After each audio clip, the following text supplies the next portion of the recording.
हाल ही में जापान की प्रधानमंत्री भारत की यात्रा पर आई हुई हैं, जिस यात्रा के दौरान जापान के प्रधानमंत्री की मुलाकात भारत के प्रधानमंत्री से हुई है। और इस मुलाकात के दौरान, इस पूरी यात्रा के दौरान भारत और जापान की रणनीतिक साझेदारी को और ज्यादा मजबूत करने को लेकर के अपनी सहमति जाहिर की गई। तो आज इस वीडियो में हम इसी बिंदु पर बात करने वाले हैं कि जो रणनीतिक साझेदारी की बात की जा रही है, जो भारत और जापान के बीच में एक स्ट्रैटेजिक ब्लूप्रिंट की बात की जा रही है, उस स्ट्रैटेजिक ब्लूप्रिंट में क्या खास बातें आपको देखने को मिलेंगी, क्या कुछ स्तंभ, क्या कुछ आपको पिलर्स देखने को मिलेंगे, वो यहां पर हम डिस्कस करने वाले हैं। तो चलिए वीडियो की करते हैं शुरुआत। और सबसे पहले यहां पर अगर आप देखें कि आपको क्या चीजें देखने को मिली हैं, क्या क्या बातें जो हैं वो यहां पर हुई हैं, तो ये जो यात्रा जापान की प्रधानमंत्री की हुई है, भारत की जो यात्रा हुई है, इस यात्रा के दौरान भारत और जापान के बीच में बहुत सारे इंपॉर्टेंट टॉपिक्स पर डिस्कशन आपको देखने को मिला है। जैसे एग्जांपल के तौर पर आपका जो आपूर्ति श्रृंखला लचीलापन है, यानी कि जो सप्लाई चेन रेजिलियंस है, उसको बढ़ाने पर ध्यान दिया गया है। यानी कि भारत और जापान अब ये कोशिश करेंगे कि दोनों देशों की जो आपूर्ति श्रृंखला है वो केवल किसी एक देश पर डिपेंडेंट ना हो, बल्कि डाइवर्सिफाई हो। और खास तौर पर आपका यहां पर चाइना पर ध्यान देने की बात की जा रही है कि ऐसा ना हो कि हम चाइना पर बहुत ज्यादा डिपेंडेंट हो जाएं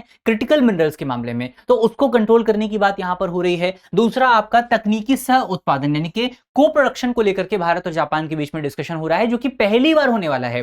पहली बार भारत और जापान मिलकर के कोई अपनी टेक्नोलॉजी डेवलप करेंगे, तो ये भी एक बड़ा डेवलपमेंट आपको देखने को मिलेगा। ऊर्जा सुरक्षा को लेकर के आपको बातचीत देखने को मिलेगी, यानी कि हम जो एनर्जी सिक्योरिटी है वो कैसे सुनिश्चित कर सकते हैं। आपको पता है हाल ही में वेस्ट एशिया में आपको क्राइसिस देखने को मिली, जिस क्राइसिस की वजह से भारत पर ऑयल और गैस के जो प्राइस थे उनका बहुत ज्यादा प्रभाव आपको देखने को मिला, जापान पर भी इसका प्रभाव देखने को मिला। तो अब भारत और जापान ही मिलकर के कोशिश करने का प्रयास कर रहे हैं कि भविष्य में अगर ऐसा कोई संकट आता है तो उस संकट से हम आसानी से निपट सकें, तो उसके लिए भी एक साझेदारी आपको देखने को मिलेगी। एक व्यापार को लेकर भी आपको डिस्कशन देखने को मिलेगा, ट्रेड को लेकर भी यहाँ बातचीत की गई है और नए गोल्स जो हैं वो यहाँ पर निर्धारित किए गए हैं। तो ये तमाम बिंदु जो हैं जिन पर डिस्कशन हुआ है उनको हम डिटेल से समझने वाले हैं। तो चलिए बढ़ते हैं आगे और बात करते हैं अपने सबसे पहले ट्रेड के बारे में बात करते हैं कि व्यापार को लेकर के क्या यहाँ पर टारगेट डिसाइड किया गया है। तो ट्रेड को लेकर के अगर आप टारगेट की बात करें तो यहाँ पर ओवरऑल जो वर्तमान समय में ट्रेड जो है फाइनेंशियल ईयर 2026 में उसकी जो टोटल वैल्यू है वो है आपका $27.5 बिलियन। तो भारत और जापान के बीच में वर्तमान समय में जो द्विपक्षीय व्यापार होता है उस द्विपक्षीय व्यापार की जो टोटल वैल्यू है वो है आपका $27.5 बिलियन। इसके अलावा अगर आप जापान से निवेश की बात करें तो जापान से जो निवेश आता है भारत में, जो अप्रैल से दिसंबर 2025 के बीच में जो निवेश आया था उसकी जो टोटल वैल्यू है वो $3.2 बिलियन के आसपास है। इसके साथ साथ आपका 120 नए व्यापार समझौते जो हैं वो यहां पर साइन करने को लेकर के बात हुई है, जिसमें $10 बिलियन की निवेश की प्रतिबद्धता जो है, यानी कि आपका जापान जो है भारत में $10 बिलियन का निवेश करने वाला है। और अगर ट्रेड के टारगेट की बात करें तो व्यापार को लेकर के हमारा टारगेट यह है कि अगले एक दशक में भारत और जापान का जो ट्रेड है उसको हमको 10 ट्रिलियन येन तक लेकर के जाना है, उसको हमको 10 ट्रिलियन येन तक लेकर के जाना है। तो ये एक इंपॉर्टेंट पॉइंट यहां पर आपको याद रखना है कि अगले एक दशक का क्या टारगेट जो है वो भारत और जापान ने अपने लिए निर्धारित किया है। तो ये हमने देख लिया है कि आपका व्यापार को लेकर के क्या सिचुएशन है, निवेश को लेकर के क्या सिचुएशन है, निवेश के क्या टारगेट यहां पर डिसाइड किए गए हैं और व्यापार के क्या टारगेट यहां पर डिसाइड किए गए हैं। ये सारी चीजें हमने इस पूरे इस जगह पर डिस्कस कर ली हैं। हम बढ़ते हैं आगे। और जो निवेश यहां पर भारत और जापान के बीच में आपको देखने को मिल रहा है वो कोई पारंपरिक निवेश नहीं हो रहा है। उस निवेश में आप उस निवेश का जो स्वरूप है वो स्वरूप आपको चेंज होता हुआ नजर आएगा। उस पर एक बार चर्चा करना, उस पर एक बार बातचीत करना बहुत इंपॉर्टेंट है। तो निवेश का स्वरूप किस तरीके से चेंज हो रहा है, अगर आप निवेश के प्रकार की बात करें तो पहले जो पारंपरिक दृष्टिकोण से जापान जो भारत में निवेश करता था वो निवेश मुख्य तौर पर आपका ऋण के रूप में किया जाता था, डेट के रूप में किया जाता था। लेकिन अब जो नए युग का निवेश है, जो नए एरा का निवेश है, वो निवेश आपका प्रत्यक्ष रणनीतिक निवेश के रूप में हो रहा है। एफडीआई के रूप में आपको देखने को मिलेगा, फॉरेन डायरेक्ट इन्वेस्टमेंट के रूप में आपको जापान से भारत में निवेश देखने को मिलेगा, जो कि एक बहुत बड़ा चेंज होने वाला है। इसके अलावा अगर आप प्राथमिक क्षेत्रों की बात करें, पहले जापान से भारत में जो निवेश आता था वो निवेश मुख्य तौर पर आपका जो बुनियादी इंफ्रास्ट्रक्चर है, जो आपका बेसिक इंफ्रास्ट्रक्चर है, उसमें आपको देखने को मिलता था। जैसे एग्जांपल के तौर पर पहले बुलेट ट्रेन में जापान इन्वेस्ट करता था भारत की, लेकिन अब जो इन्वेस्टमेंट आपको देखने को मिलेगा, जो यहां पर हमने $10 बिलियन के इन्वेस्टमेंट की बात की है, वो इन्वेस्टमेंट आपको देखने को मिलेगा डिफेंस के सेक्टर में, वो इन्वेस्टमेंट आपको देखने को मिलेगा क्रिटिकल मिनरल्स के सेक्टर में, वो इन्वेस्टमेंट आपको देखने को मिलेगा सेमीकंडक्टर के सेक्टर में, आर्टिफिशियल इंटेलिजेंस के सेक्टर में। तो अब यहां पर जो आपका जो निवेश का स्वरूप है, कौन से क्षेत्रों में इन्वेस्टमेंट किया जाएगा, वो स्वरूप भी यहां पर आपको चेंज होता हुआ नजर आएगा।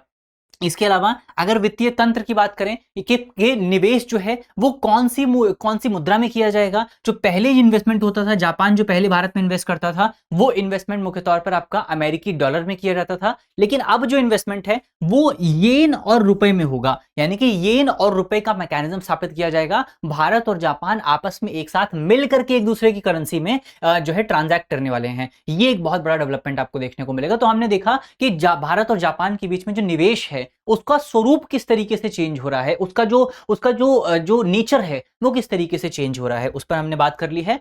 अब हम बढ़ते हैं आगे, लेकिन आगे बढ़ने से पहले आपके लिए एक इंपॉर्टेंट सूचना है। सूचना ये है कि अगर आप यूपीएससी की तैयारी कर रहे हैं तो हम आपके लिए एक बहुत ही शानदार कोर्स लेकर के आए हैं जिसका नाम है आईएएस फाउंडेशन कोर्स। ये जो कोर्स है ये एक बुनियाद कोर्स है, यानी कि आप इसमें आपकी नींव को मजबूत किया जाएगा। इसमें हम प्रीलिम्स को कवर करेंगे, इसमें हम मेंस को कवर करेंगे, और जितने भी सब्जेक्ट हैं, चाहे वो आपके प्रीलिम्स के सब्जेक्ट हों चाहे मेंस के सब्जेक्ट हों, सारे सब्जेक्ट्स को बेसिक से लेकर के एडवांस लेवल तक कवर किया जाएगा। ये सारी क्लासेस आपकी ऑनलाइन होने वाली हैं। दिल्ली और जो आपका नोएडा सेंटर है वहां से सारी क्लासेस ऑनलाइन होंगी, यानी कि आपको क्वालिटी को लेकर के चिंता करने की जरूरत नहीं है। आप अपने घर के कंफर्ट में रह करके पढ़ाई कर सकते हैं। 400 प्लस स्ट्रक्चर्ड क्लासेस यहाँ पर आपको मिलेंगी, और जो प्रिंटेड कलर्ड नोट्स हैं वो यहाँ पर आपको मिलेंगे। मेंस कैप्सूल सीरीज आपको मिलेगी, प्रीलिम्स की प्रैक्टिस सीरीज आपको मिलेगी, 500 आंसर्स को आप इवैल्यूएट करा सकते हैं, और इसके साथ साथ आपका जो करंट अफेयर का जो पूरा एक्सेस है वो भी 3 साल के लिए करंट अफेयर का पूरा एक्सेस आपको मिलने वाला है। तो एक बहुत अच्छा मौका जो है वो यहाँ पर हमारे पास मौजूद है अपनी तैयारी को और बेहतर धार देने का। अगर आप 2027, 28, 29, 30 की तैयारी कर रहे हैं तो ये मौका आपके लिए बहुत शानदार हो सकता है। तो अगर आपको इस मौके का लाभ उठाना है, वीडियो के डिस्क्रिप्शन में आपको लिंक मिलेगा, वहां पर क्लिक करके आप इस पूरे कोर्स को ज्वाइन कर सकते हैं।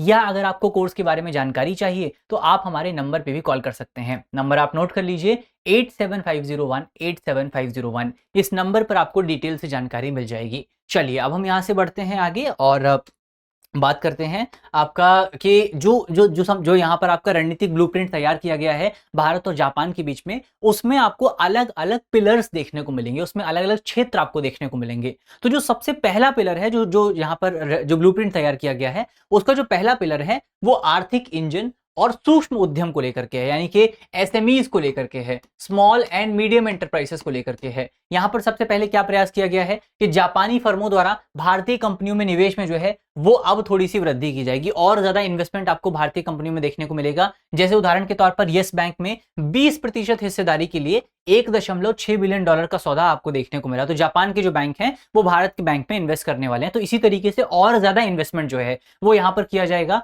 ये एक इंपॉर्टेंट डेवलपमेंट आपको देखने को मिलेगा। इसके अलावा अगर आप देखें तो ग्रास रूट एकीकरण को लेकर के आपको कुछ बड़े चेंजेस देखने को मिलेंगे, जहां पर यह कहा गया है कि Bharat Japan India startup support initiative जो है जीसी की शुरुआत की गई है। Japan India startup support initiative और इंडिया जापान एसएमई फोरम जो है वो यहां पर शुरू किया गया है। तो खास तौर पर आपका स्मॉल मीडियम एंटरप्राइजेस जो हैं उनके लिए एक फोरम की शुरुआत की गई है। जापानी एरोनॉटिकल उद्यमों और भारत के टियर 2 टियर 3 सप्लायर्स इकोसिस्टम के बीच में सीधा संपर्क स्थापित किया जाएगा। इसका मतलब यह हुआ कि जापान की जो एरोनॉटिक्स कंपनी है, जापान की जो जहाज बनाने वाली कंपनियां हैं, उन कंपनियों को जिन पुर्जों की जरूरत पड़ती है, जिन कंपोनेंट्स की जरूरत पड़ती है, वो कंपोनेंट्स की सप्लाई जो है भारतीय कंपनियों द्वारा की जाएगी, भारत की स्मॉल मीडियम एंटरप्राइजेस के द्वारा की जाएगी, जिससे भारत में जो आपका स्मॉल मीडियम एंटरप्राइजेस पूरा इकोसिस्टम है वो मजबूत होगा, भारत का एमएसएमई इकोसिस्टम मजबूत होगा। इससे भारत की जो कंपनियां हैं उनमें रोजगार जनरेट होगा, उनका रेवेन्यू जनरेट होगा, और जो भारत और जापान का इकोसिस्टम है वो आपस में और ज्यादा बेहतर ढंग से इंटीग्रेट हो पाएगा, एकीकृत हो पाएगा। तो ये एक इंपॉर्टेंट पॉइंट आपको याद रखना है। सेकंड जो इसका पिलर है वो पिलर आपका एआई और टेक्नोलॉजी क्षमताओं को लेकर के है। इसमें अगर आप देखेंगे तो भारत और जापान जो हैं एआई को लेकर के काफी ज्यादा काम करने वाले हैं, एआई और टेक्नोलॉजी को लेकर के काफी ज्यादा काम करने का प्रयास कर रहे हैं। यहां पर आपका भारतीय सॉफ्टवेयर क्षमताएं जो हैं, क्योंकि भारत जो है सॉफ्टवेयर उद्योग के मामले में काफी ज्यादा मजबूत माना जाता है, और जापान की जो तकनीकी सटीकता है, जापान की जो टेक्नोलॉजिकल प्रिसीजन है, उसको इन दोनों को मिला करके एक ग्लोबल साउथ के लिए लचीला एआई इकोसिस्टम तैयार किया जाएगा। यानी कि भारत ने अभी भी ग्लोबल साउथ का हाथ नहीं छोड़ा है, भारत अभी भी लगातार ये प्रयास कर रहा है कि ग्लोबल साउथ की क्षमताओं को जो है मजबूत किया जाए। तो यहां पर भारत प्रयास कर रहा है कि जापान के साथ मिल करके हम ग्लोबल साउथ की क्षमताओं को और ज्यादा डेवलप करने का प्रयास करेंगे। तो एक ये इंपॉर्टेंट चेंज आपको देखने को मिलेगा। यहां पर आपको एक डिक्लेरेशन याद होना चाहिए। ये डिक्लेरेशन है आपका नई दिल्ली डिक्लेरेशन। नई दिल्ली डिक्लेरेशन, जब भारत में AI फॉर ऑल समिट का आयोजन किया गया था तो वहां पर आपको नई दिल्ली डिक्लेरेशन देखने को मिला था। नई दिल्ली डिक्लेरेशन के दृष्टिकोण का समर्थन जो है वो यहाँ पर आपको देखने को मिलेगा भारत और जापान की इस AI साझेदारी में, जहां पर एक सुरक्षित, भरोसेमंद, मानव केंद्रित और समावेशी AI विकसित करने पर जो है ध्यान दिया गया था।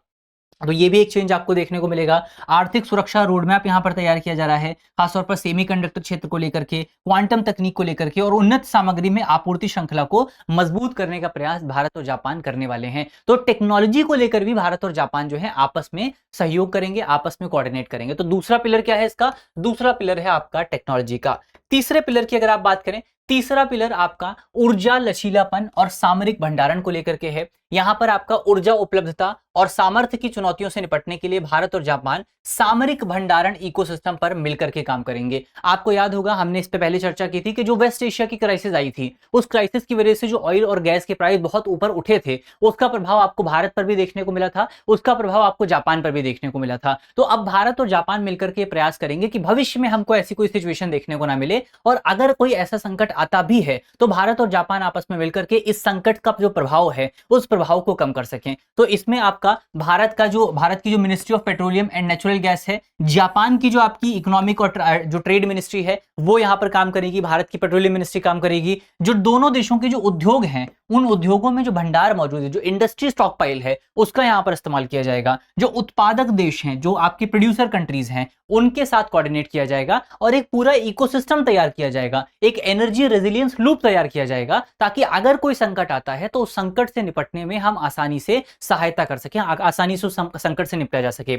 यहां पर आपका भारत और जापान भारत का जो है भारत का समर्थन और जापान की पावर एशिया पहल है, ये पहल आपको याद रखनी है, जापान की तरफ से शुरू की गई है पावर एशिया पहल। कौन सी पहल है? पावर एशिया पहल। तो अगर आपसे कोई पूछे कि पावर एशिया पहल किसने शुरू की है, तो आपको पता होना चाहिए जापान ने शुरू की है। ये आपका 10 बिलियन डॉलर का, संभवतः 10 बिलियन डॉलर की एक पहल है, जिस पहल के अंतर्गत जापान जो है एशिया क्षेत्र में जो आपके कंट्रीज हैं, उन कंट्रीज को एनर्जी क्षेत्र में रेजिलिएंट बनाने का प्रयास करता है, एनर्जी क्षेत्र में उनको मजबूत करने का प्रयास करता है। तो जापान एशियन कंट्रीज को एनर्जी के क्षेत्र में मजबूत करने का प्रयास करता है, जिस पहल का नाम है पावर एशिया इनिशिएटिव। तो यहां पर आपका भारत की क्षमताओं और जापान का जो पावर एशिया इनिशिएटिव है, इसके माध्यम से एक मजबूत इकोसिस्टम भारत और जापान के बीच में तैयार किया जाएगा। समुद्री परिवहन को लेकर भी यहां पर प्रयास किए गए हैं कि तेल और गैस के लिए सुरक्षित समुद्री लॉजिस्टिक्स जो है वो सुनिश्चित करने का प्रयास किया जाएगा। यानी कि जो जहाज जो हैं, जो जहाज तेल लेकर के, जो जहाज ऑयल लेकर के जा रहे हैं, जो गैसेस को लेकर के जा रहे हैं, उनकी सुरक्षा सुनिश्चित करने की जिम्मेदारी जो है वो भी भारत और जापान ने अपने हाथों में ली है। इसके साथ साथ आपातकालीन प्रतिक्रिया जो है, संकट के समय में तेल उत्पादक देशों के साथ जो है दोनों देश कोऑर्डिनेट करेंगे। वही हमने यहां पर भी देखा कि दोनों देशों की जो इंपॉर्टेंट मिनिस्ट्रीज हैं, भारत की जो पेट्रोलियम और नेचुरल गैस मिनिस्ट्री है और जापान की जो इकोनॉमिक एंड ट्रेड मिनिस्ट्री है, ये आपस में मिलकर के जो आपका ऑयल प्रोड्यूसिंग कंट्रीज हैं उनके साथ कोऑर्डिनेट करेंगे और एक दूसरे का जो संकट है उसको कम करने का प्रयास करेंगे। तो ये एक इंपॉर्टेंट पॉइंट यहां पर आपको याद रखना है। इसके अलावा अगला पिलर अगर आप देखें, इसके साथ साथ यहां पर आपका स्वच्छ ऊर्जा संक्रमण को लेकर भी प्रयास किया जा रहा है, यानी क्लीन एनर्जी ट्रांजिशन पर यहां पर प्रयास किया जा रहा है। इसमें आपका 1000 नई बायोगैस और जैविक ऊर्जा संयंत्र जो हैं उनको स्थापित करने को लेकर की बात हुई है। ये मुख्य तौर पर आपका गोवर्धन स्कीम, आपको पता है भारत सरकार की तरफ से गोवर्धन स्कीम शुरू की गई है, जो कि आपका बायोगैस को लेकर के है, तो इस इनिशिएटिव के तहत नए बायोगैस प्लांट जो है वो यहां पर स्थापित किए जाएंगे, जिससे भारत में स्वच्छ ऊर्जा प्राप्त होगी और ऊर्जा क्षेत्र में आपको स्थिरता देखने को मिलेगी, ग्रामीण समृद्धि और आजीविका यहां पर आपको देखने को मिलेगी, यानी कि ग्रामीण क्षेत्र में आपको और ज्यादा लाइवलीहुड जनरेशन देखने को मिलेगा। तो भारत सरकार का अपना जो प्रयास है कि भारत में जो आपके किसान हैं उनकी इनकम को दोगुना करना है, वो लक्ष्य भी हम यहां पर प्राप्त कर पाएंगे। तो इसके माध्यम से भविष्य के ऊर्जा स्रोत जो है, जैसे स्वच्छ ऊर्जा के लिए बैटरी, ग्रीन हाइड्रोजन और परमाणु ऊर्जा से सहयोग का विस्तार जो है यहां पर आपको देखने को मिलेगा। तो ओवरऑल ग्रीन एनर्जी ट्रांजिशन को लेकर भी हम यहां पर प्रयास करेंगे, जिसमें गोवर्धन स्कीम एक इंपॉर्टेंट रोल प्ले करने वाली है। इसके अलावा आपका जो रक्षा तकनीक है, नेक्स्ट जेन मोबिलिटी यहां पर आपको देखने को मिलेगी। सबसे पहले यहां पर आपको याद रखना है कि भारत और जापान के बीच में पहला डिफेंस को डेवलपमेंट इनिशिएटिव शुरू किया जा रहा है, जिसके तहत भारत और जापान एक साथ मिलकर के नेवल रेडियो एंटीना परियोजना शुरू करेंगे। नेवल रेडियो एंटीना परियोजना, यानी कि इसके तहत एक जो नौसेनाएं जो आपका एंटीना इस्तेमाल करती हैं, उसको भारत और जापान मिलकर के डेवलप करेंगे। जैसे एग्जांपल के तौर पर आप ब्रह्मोस का एग्जांपल ले सकते हैं, जहां पर भारत और रशिया ने मिलकर के ब्रह्मोस मिसाइल को बनाया है। उसी तरीके से भारत और जापान मिलकर के नेवल रेडियो एंटीना बनाएंगे। तो ये एक डेवलपमेंट आपको देखने को मिलेगा, जिसका उद्देश्य है क्षेत्रीय शांति, समुद्री सुरक्षा और नियम आधारित व्यवस्था का निर्माण करना। तो यहां पर आपका इसके साथ साथ आपका जो शिप बिल्डिंग हो गया, एविएशन क्षेत्र हो गया, लॉजिस्टिक एंड स्किलिंग हो गया, इसमें भी भारत और जापान जो है वो आपस में मिलकर के एक दूसरे का सहयोग करेंगे, जो कि नेक्स्ट जेन मोबिलिटी के रूप में इंपॉर्टेंट रोल प्ले करने वाला है। नेक्स्ट जेन मोबिलिटी का उपकरण जो है बनकर के सामने आएगा। इसके अलावा यहां पर आपका भू राजनीतिक एकीकरण आपको भारत और जापान के बीच में देखने को मिलेगा। भारत का एक इनिशिएटिव है जिसको महासागर इनिशिएटिव कहा जाता है, जिसके तहत भारत जो है हमारे आसपास के जो समुद्री क्षेत्र हैं, उन क्षेत्रों में जो देश मौजूद हैं, उनके लिए एक इंपॉर्टेंट सिक्योरिटी प्रोवाइडर के तौर पर काम करता है। उसी तरीके से जापान का भी एक इनिशिएटिव है जिसका नाम है FOIP यानी कि free and open Indo Pacific. FOIP यानी कि free and open Indo Pacific. तो ये जापान का इनिशिएटिव है। अब दोनों इनिशिएटिव में अगर आप देखेंगे, दोनों इनिशिएटिव में आपको कॉमन क्या नजर आएगा? दोनों इनिशिएटिव में कॉमन है आपका आपूर्ति श्रृंखला का लचीलापन, यानी कि सप्लाई चेन रेजिलियंस। तो यहां पर भारत और जापान मिलकर के महासागर और FOIP इनिशिएटिव जो है इसको कंबाइन करेंगे, और इसको कंबाइन करने के बाद इसमें मुख्य तौर पर आपका आपूर्ति श्रृंखला के लचीलेपन पर, यानी कि सप्लाई चेन के रेजिलियंस पर ध्यान दिया जाएगा। तो ये एक इंपॉर्टेंट पॉइंट आपको याद रखना है कि क्या क्या बड़े चेंजेस आपको भारत और जापान की इस पूरी साझेदारी में देखने को मिलने वाले हैं, किन किन इनिशिएटिव्स पर जो है वो यहां पर ध्यान दिया गया है। चलिए अब अंत में आपके लिए करंट अफेयर का एक सवाल है, जिस सवाल का जवाब आपको कमेंट बॉक्स में देना है। सवाल बहुत सिंपल सा है। आपसे पूछा गया है कि भारत जापान द्विपक्षीय संबंधों के संदर्भ में